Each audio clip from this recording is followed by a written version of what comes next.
some of the best games, right? Now this is a big one, y'all. Notre Dame, Pittsburgh, right? Two, I would say, good teams. A lot of people feel like, okay, Notre Dame shouldn't be ranked that high. The committee's overdoing it. I feel y'all. You know what I'm saying? I know what y'all saying, but they lost to Miami and Texas A&M. Texas A&M is one of the best teams in the country, right? Not a no for a reason. Several signature wins on their schedule. They got Texas coming up. Texas A&M is a really good football team, right? Now, what I don't like and what I'm worried about in this game, if Pitt is able to come out and win this game, like I feel like the win would get devalued to me. Humbly, I do. I feel like this would be a devalued win because it's like, oh, well, Notre Dame's a three-loss independent team.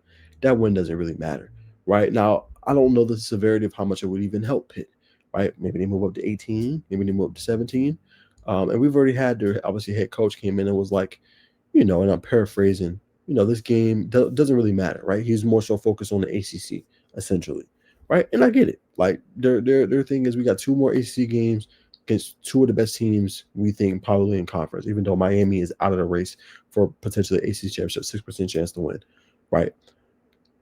Pittsburgh's like, let's keep our focus on that because if they win both of those games, right, they're likely going to be into the ACC championship game, which gets you a chance at an auto bid. You know what I'm saying? Gets you a chance at an auto bid. So I definitely get that sentiment. I understand it, but this is also big in terms of playoffs. Because think about this: if you're Pitt, if you win this game, you go to 8-2, right? Obviously, your losses in conference play. But if you're Pittsburgh, everything is in front of you. You got on the road Georgia Tech. That amplifies that game even more. And then next week, that following week, Miami has to come to your place. You know what I'm saying? So you got three big games coming up that you could potentially kind of spearhead yourself into a CFP conversation. At a 10-2 with those three wins, potentially, not saying it will happen, but potentially, that's going to get you into a CFP, I think, at 10-2. You're undeniable at that point. You beat three really good teams. You know what I'm saying? So a lot on the line for them, right? Is Mason Heistro, is he ready for this moment? Right? This is a big team. Notre Dame is good. They can run that football with Jeremiah Love, right? CJ Carr's continue to get better. You know what I'm saying? As a redshirt freshman, they have Jadarian Price as well, Malachi Fields, right? Faison. Defenses continue to get better and better week in and week out. And a well-coached football team, you know? So coming to this game, they're going to be prepared. They are going to be ready to go, right? So if you're Pittsburgh, really good linebackers, for 4 quarters, can you slow down Jeremiah Love? That's easier said than done. It don't take him much to pop one, right? Even in the game they struggled against Boston College, he popped one for a long game, right? 95 yards, turns the game on his head, right? There's going to be moments like that. Can Pittsburgh do enough, to win that game and to slow him down? Easier said than done, man. But I like Heistro. I think he's been having a good year. True freshman phenom. He's been balling out. He's been doing what he's supposed to do. And they have Desmond Reed, all-purpose back that does a little bit of everything. Catches it out of the backfield, runs routes, running between the tackles, explosive player, excuse me. Really good football team.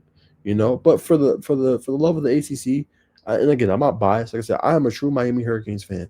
I just felt it was unfair, as I said yesterday in my soliloquy, that they were ranked above Georgia Tech, right? But nonetheless, I'll say it. I am an ACC homer. I do like to see the ACC do well and get the respect because when I was younger, ACC was good, right? And I feel like there's a lot of parity in the conference, but it's not getting as respected as other conferences. I respect the hell out of the SEC. Big Ten is cool. You know what I'm saying? I know they got more dollars going there. Big Ten, I feel like, is always top heavy, but it doesn't get that same level of disrespect as other conferences. And I like the Big 12 too. I do humbly. But I feel like the ACC is just so slept on, and I don't feel like they get the respect that they deserve. Like they're a trash conference when they're not, right? Is it an SEC? No. You know what I'm saying? But you can't tell me some teams in the ACC can't knock off Big Ten teams, right? You can't tell me ACC teams can't knock off Big 12 teams, right? That's just my point. And I'm not saying, I'm talking about the rest of the conference. I'm not talking about Ohio State. I'm not talking about Indiana. I'm not talking about Oregon, right? But you telling me outside of those three, they can't go beat the Michigan. They can't go beat the USC, right? They can't go beat the Northwestern or Penn State. Yes. I'm strictly disregarding the three.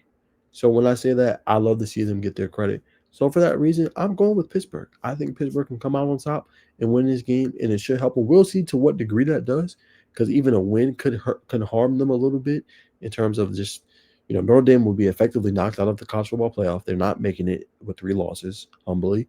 Um, but how much would that win actually factor into the ACC being looked at different? I don't know.